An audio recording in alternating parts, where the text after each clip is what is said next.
أعوذ بالله من الشيطان الرجيم بسم الله الرحمن الرحيم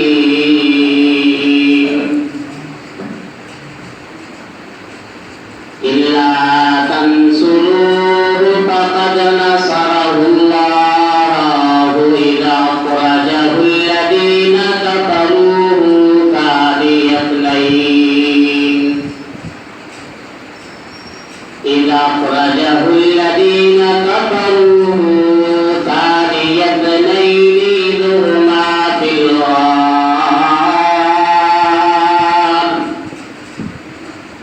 إذ يقول لصاحبه لا تحزن إن الله معنا صدق الله العظيم وصدق رسوله النبي الكريم ونحن على ذلك لمن الشاهدين والشاكرين والحمد لله رب العالمين. ذوق شوق محبت و عقیدت کے ساتھ بآواز بلند درود شریف پڑھیں. اللهم صل على محمد وعلى آل محمد كما صليت على إبراهيم وعلى آل إبراهيم إنك حميد مجيد. اللهم بارك على محمد وعلى آل محمد كما باركت على إبراهيم وعلى آل إبراهيم إنك حميد مجيد. رب اشرح لي صدري ويسر لي أمري واحلل عقدة من لساني يفقهوا قولي. رب زدني علما رب زدني علما رب زدني علما. سبحانك لا علم لنا إلا ما علمتنا إنك أنت العليم الحكيم.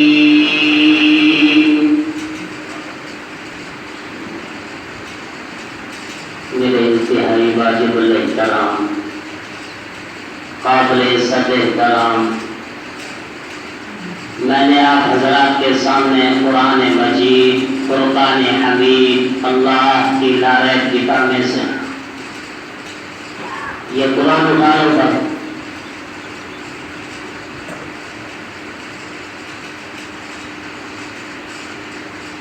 اوپر رکھے قرآن کو.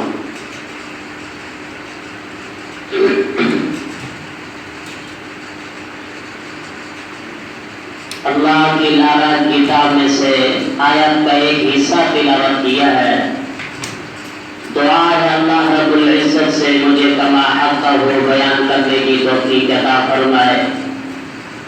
اس کے بعد مجھے اور آپ کو اس کے اوپر عمل کرنے کی بھی توفیق عطا فرمائے. طبیعت بھی ناساز ہے میرے لیے دعا بھی کریں اللہ مجھے شفائے کاملہ عاجلہ عطا فرمائے. مہینے کی نسبت سے میں عرض کروں گا اس مہینے میں امام الانبیاء فخر الانبیاء سرتاج الانبیاء ہادی کوثر شافی محشر آمنہ کا در یتیم محبوب کبریاء احمد مجتبی محمد مصطفیٰ سرکار صلی اللہ علیہ وسلم اس مہینے میں آپ کی ہجرت ہے جہاں پہ آپ کی ولادت ہوئی، بچپنا گزرا، جوانی گزری، 53 سال جس شہر میں گزرے آج اسی شہر کو چھوڑنے کا وقت آ گیا ہے. آج اسی آباء و اجداد کے شہر کو اللہ کے نبی صلی اللہ علیہ وسلم آخری نظر دیکھ رہے ہیں اور فرما رہے ہیں مکہ تمہیں چھوڑنا مجھے گوارا نہیں کرتا.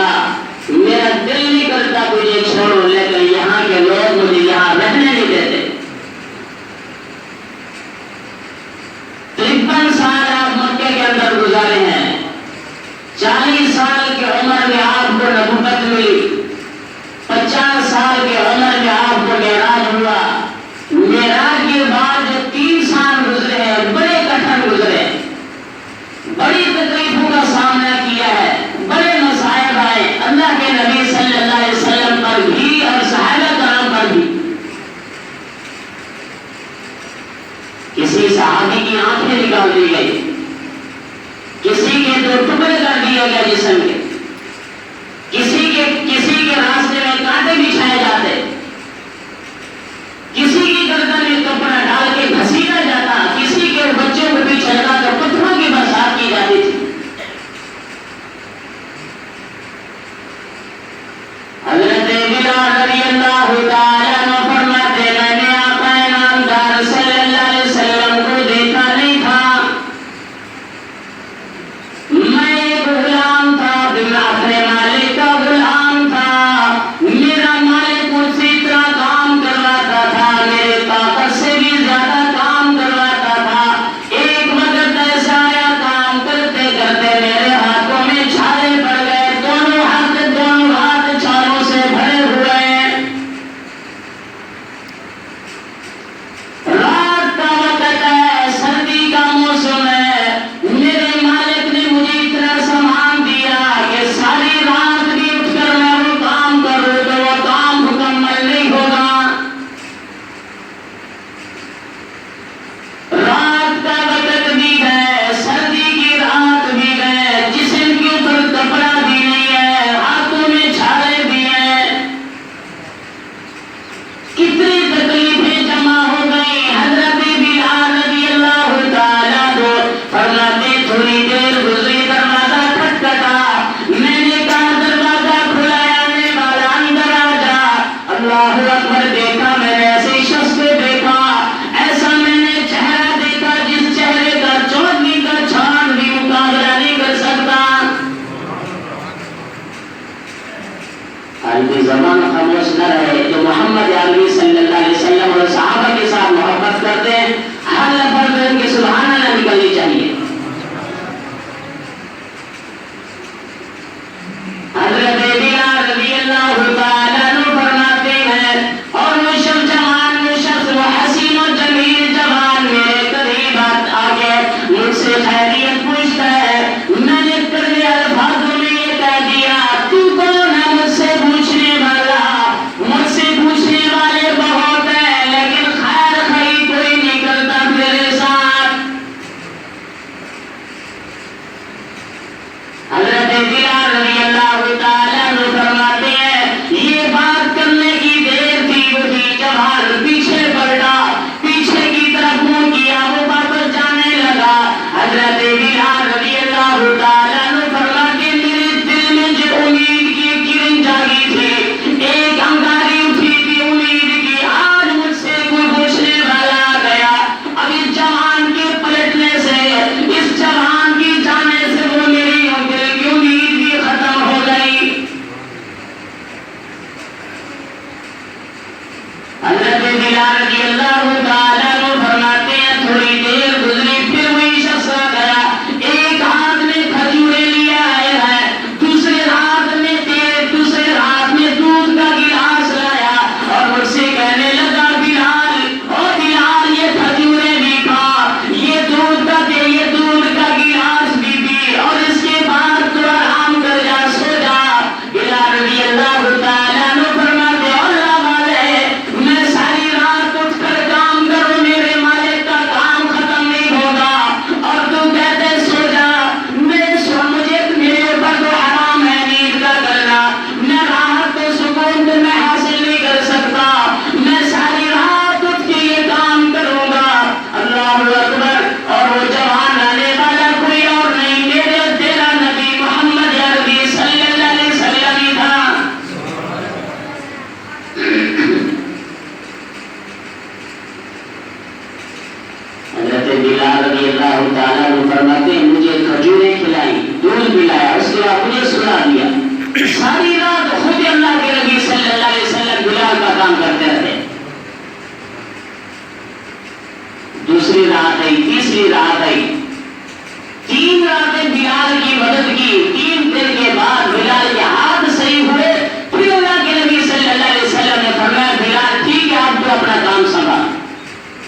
اللہ اکبر، یہ عورت راستے میں کانٹے بچھا کے جاتی ہے. کچھ دن گزرے وہ عورت کانٹے بچھانے نہیں آئی.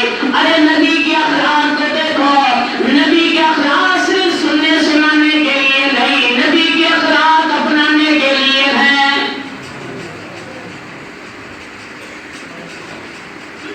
کچھ دن وہ عورت کانٹے بچھانے نہیں آئی. اللہ کے نبی صلی اللہ علیہ وسلم نے ضیافت فرمایا. آپ نے پوچھا وہ عورت کانٹے بچھانے نہیں آتی. کسی بتانے والے نے بتایا، کسی بتانے والے نے بتایا یا رسول اللہ صلی اللہ علیہ وسلم وہ عورت تو بیمار ہے. اللہ کے نبی صلی اللہ علیہ وسلم نے یہ نہیں فرمایا چلو کچھ دن تو میری جان چھوٹے، کچھ دن تو میں آرام کروں گا، کچھ دن تو اس کی تکلیف سے میں محفوظ رہوں گا. آج ہمارے سامنے کوئی اونچی بات، اونچی آواز میں بات کر لے تو ہم کیا کہتے ہیں؟ غصہ ہو جاتے ہیں، آپ متوجہ ہو جاتے ہیں. میں میاں صاحب ہوں، میں چودھری صاحب ہوں، میں خان صاحب ہوں، میرے سامنے اس نے اونچی آواز میں بات کیوں کی ہے؟ پھر سال بول چال ختم ہو جاتا ہے. ارے نبی کے اخلاق کو دیکھو، نبی کے اخلاق کو اپناؤ. یہی نبی کے اخلاق تمہیں دنیا کے اندر بھی فائدہ دیں گے، کل قیامت والے دن میدان حشر میں بھی فائدہ دیں گے.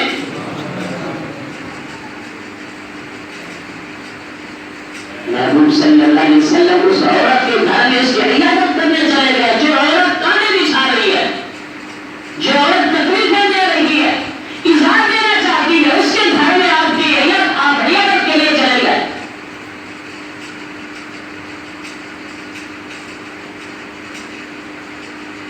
آج ہم نمازوں کی طرف زیادہ زور دیتے ہیں، سجدوں کی طرف زیادہ زور دیتے ہیں، تسبیحات کی طرف زیادہ زور ہوتا ہے. لیکن ہمارا پڑوسی ہم سے ناراض ہے، ہمارا ہمسایہ ہم سے خفا ہے، ہمارا بھائی ہم سے ناراض ہے. نماز بھی ضروری ہے اور یہ سجدے بھی ضروری ہے، لیکن اس سے زیادہ ضروری ہے اپنے پڑوسی کو راضی کرنا. اس سے زیادہ ضروری ہے اپنے مسلمان بھائی کو راضی کرنا، ان کی ناراضی کو ختم کرنا اس سے زیادہ ضروری ہے. یہ نماز، یہ سجدے، یہ حقوق اللہ ہے، رب چاہے معاف فرما دے گا. لیکن یہ ہمسایہ کا ناراض ہو جانا یہ حقوق العباد بھی ہے. امام ابو حنیفہ رحمۃ اللہ تعالی کا ہمسایہ ہے، وہ کہیں جانے لگا، اپنا مکان بیچ کر جانے لگا. آپ اس کے بعد خود تشریف لے گئے اور میں کوئی مجھ سے کوئی تکلیف تو نہیں، کوئی میری وجہ سے تو مکان چھوڑ کے تو نہیں جا رہا. وہ کہنے لگا اللہ والے، آپ سے اللہ بھی راضی، اللہ کی مخلوق بھی راضی ہے، میں آپ سے کیسے ناراض ہو سکتا ہوں؟ اس لیے اپنے ہمسائے کو، رشتے داروں کو راضی کرو. اگر وہ ناراض ہیں ان کو راضی کرو. ہمسائے